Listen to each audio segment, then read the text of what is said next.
Hello everyone, welcome once again to Investing with a Difference. So today we are going to talk about some EOS updates. We'll look at the market and see how things are going. So I hope you're enjoying stability in the market if you're an investor and all the great apps and updates coming on EOS. So first of all, again, as I say, we keep reminding you about the YouTube channel and the various links. Please keep sending us your feedback, and we are really happy to hear a lot of comments which we keep receiving. So let's jump on to the market. So first of all, how is the overall market doing? We always look at Bitcoin chart, and as you can see, it's very stable. In fact, within a short period, I think last few weeks, we are seeing some stability in the upward movement. But remember that we are still in a bear market with the sideways movement while we are making lower highs, which still signifies that we are still in bear market and we have not broken out. But I think if you look closely, we are seeing some good signs in recent days, and we are forming a very nice upward move, and we hope that we can hit the 6850 area and cross it. That will really define a breakout time, and a lot of good news is expected over the next few weeks. We are expecting a lot of institutional interest and a lot of events happening in the last quarter, so that should help. So let's see how that happens. Now, while we are talking about Bitcoin price, we need to look at the short position. So if you can see that the reason price is stable is because a lot of shorts had rolled down. We had a lot of short covering, and now recently the shorts are again picking up. So this is one of the reasons I think we are in a balanced state. While we do not have the all-time highs of shorts which were there in few days back, and the market is kind of finding a balance between buyers and sellers. And so one thing which I would like to see is the coin market cap. Let's see what are the rest of the altcoins doing. And as you know that even EOS is kind of finding stability very close to $6 mark in last 24 to 48 hours, and this is a good sign. I think this is a great place, because as I said before, if we are able to sustain above $6, then it will be really a good technical sign and psychological level which we can cross, and we can maybe sustain. And overall, I think EOS is doing better than other coins. If you see here in last few days, the Ripple, which was leading the rally of altcoin recently, is again going back down, while Ethereum, because of some big events, I think just now I came back from Ethereum related events, like in the San Francisco there was a big blockchain week going on, and a lot of focus is on Ethereum right now, so that is helping perhaps. And so it was again interesting to see that there was hardly any representation from EOS, and this is one of the reasons we are doing right after EOS hackathon in San Francisco. We are doing a EOS exclusive event, so do join us there if you want to spread the word about EOS. We have amazing contribution, amazing people like from EOS community from all over the world. They're traveling and they're taking part in this conference, and we are very excited about it, and we hope that we can spread more word around EOS and to developers, to new investors, and create more awareness. But I think overall, worldwide, we are seeing more and more pickup, more and more adoption for EOS. So let's look at what is really happening in EOS world. We talked about Chintai, which is a leasing platform. So what is the major impact of it? I think there are two things. This is a platform where dApps can go and lease tokens for very, very cheap. So let's look at the recent rates. So of course, in the initial, there was some volatility because of some people taking like really high interest lease. But if you look at the recent times, it's kind of settling down. If you see, the rates are now 0.01% for 7 days, or I think 0.05%, and actually going down now. So this is the reason, because I think right now the demand is still picking up and it will take some time. But look at the positives of it, that if you are a dApp who is looking for tokens to stake, you do not have to buy it. So it's now very cheap to develop on EOS, because you can go and lease your bandwidth and your net. And this is going to be amazing for new developers who can come in and borrow the bandwidth. And this is I think a great progress, how it's helping. Now what else is happening is, I think a lot of people are asking what is the impact of Chintai.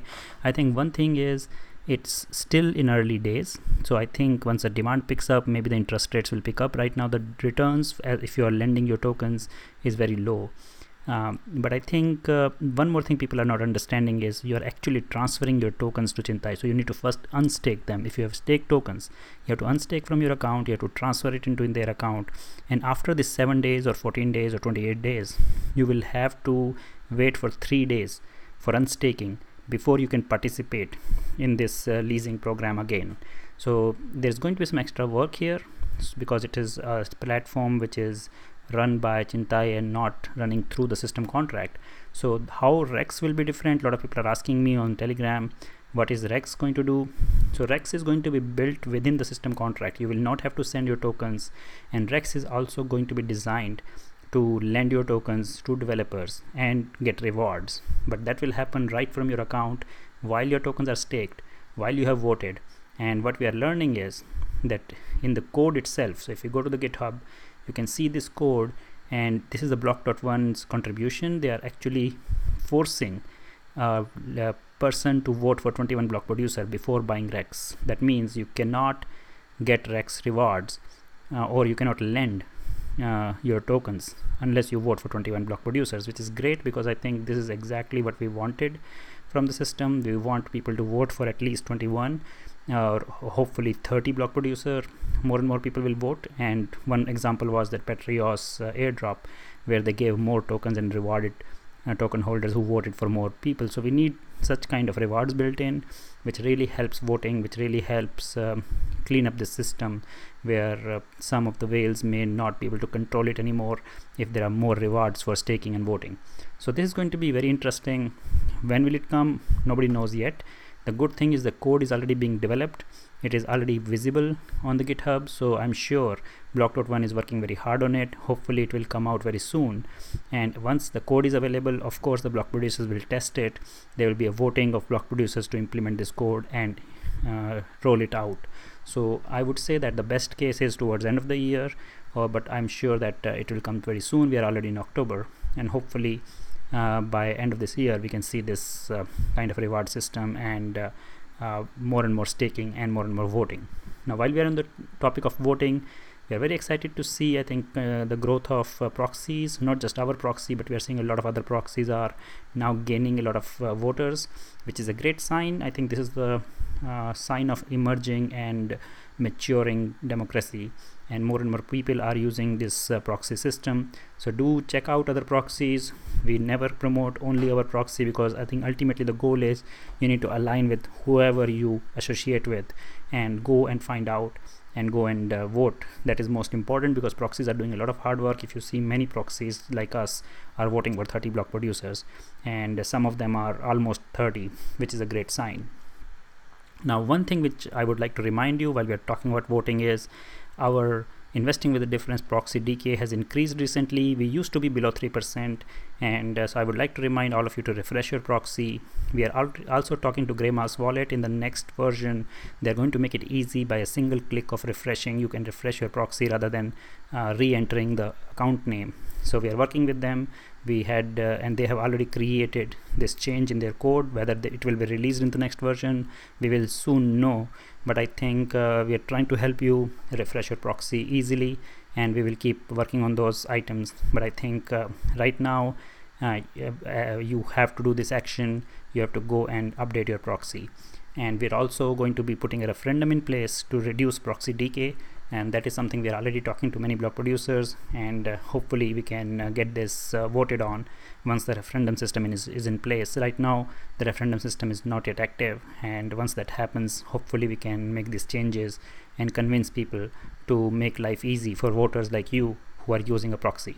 So these are some of the items I wanted to talk about. I think overall we are seeing a lot of great progress. We saw this article from Greymass again, means we love this team. If you remember, we talked with them during the interview, and they talked about the public API performance and how it can really be the focus of block producers. And this is one of the articles which everybody should read if you are a developer, if you are interested in the technical details. Very detailed article. We are very happy with some of the things which are happening in terms of progress of EOS, in terms of people understanding what matters, how to improve the performance. So let's go to a dAppcast now. I think that is another thing I want to see, and how the apps are doing.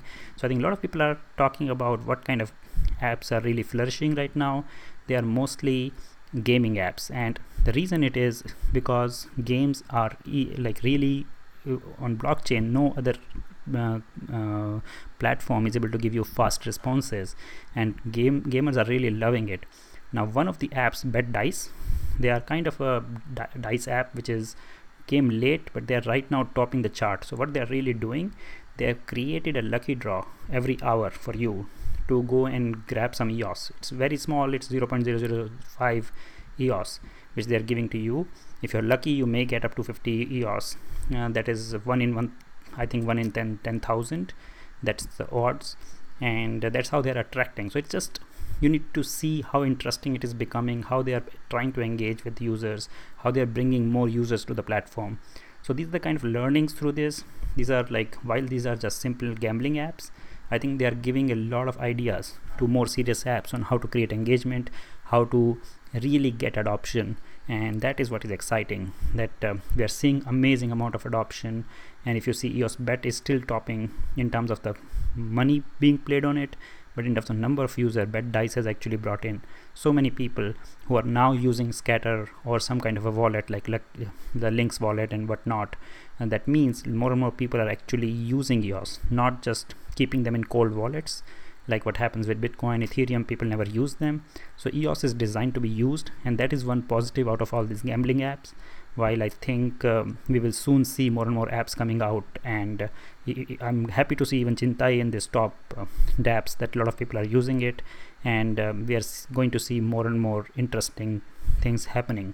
While we are at it, if you remember, we talked about Pixel Master, and it has really gone down because, as we talked about, your tokens can be stuck for a long time. So interesting thing happened is Dan Larimer came to the chat, the Telegram chat of Pixel Master, and he's suggesting how to fix this problem. So they are working on the new suggestion where they will distribute the pot to last 24 hours to everybody who draws the pixel, and they will put the threshold that the pot has to grow by 0.1% every day. So this will make the game again active. So hopefully if your money is stuck in Pixel Master, it will come out with these changes. It will be interesting to see how it plays out.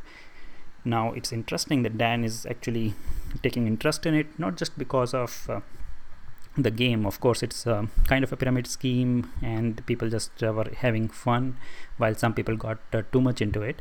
I think why Dan is really interested in it is it's really an economic experiment, and he was also talking about how this kind of incentive can be used for voting and some other serious aspects. So as I always say, all these games bring about the behavioral aspect and the economic aspect of what drives people, and that really has a lot of learnings, and that's what we need to look at. So even a game like Pixel Master got Dan Larimer thinking how to get a voting system built, and what really drives people, what really drives people for taking action.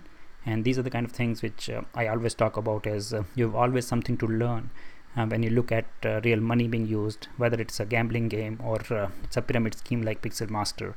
And all these things are never bad if you're developing dApps to learn to develop the chain itself, because it gives a very good insight into people and how you can improve the system. So do go to this Telegram channel of Pixel Master, read Dan Larimer's comment if you're interested. A lot of great discussions happened there, and I'm very glad that that is something which is coming out of this kind of a game. So this is all the updates I wanted to talk about. In fact, there's a lot more stuff going on. I'm not able to follow all of those because we are very busy working on this conference. So do join us. The tickets are selling out very fast. The last few tickets of early bird, that is a super early bird, are finishing in next few days, I think in next 3 or 4 days. So please go ahead and book your tickets if you want to. The prices will go up as you go along. And if you are coming to hackathon, you should not miss it, because this is the place. If you're like for hackathon, you're going to go there, you're going to compete, but you're not going to be able to learn outside. If you're it's for serious developers who are really interested in competing. But if you are on the edge, if you're still learning, if you're in early stage, you should come to hackathon as well as come to the conference, because we are going to help you on board. We have great workshops getting lined up where you can actually learn how to get started. How do you really get into EOS if you want to be dApp developer, and those kind of things we will be discussing while we will focus on technology. We have a lot of dApps coming, so you can talk to them, you can learn from their experience. There are a lot of them will be showcasing in the conference, showing their products, talking about what they really did and how they built those products. So it's very exciting. We are very excited about the support we got from EOS community. We would like to thank them and hope to see all of you there who are excited about EOS and who are coming to San Francisco for EOS Hackathon. So thanks once again, everyone. Please keep sending us your comments, and like this video if you like the content, and do share with people. So liking helps other people discover this content, so do press, every time you like our video, do press the thumbs up sign. Thanks a lot. Bye from now from Investing with a Difference.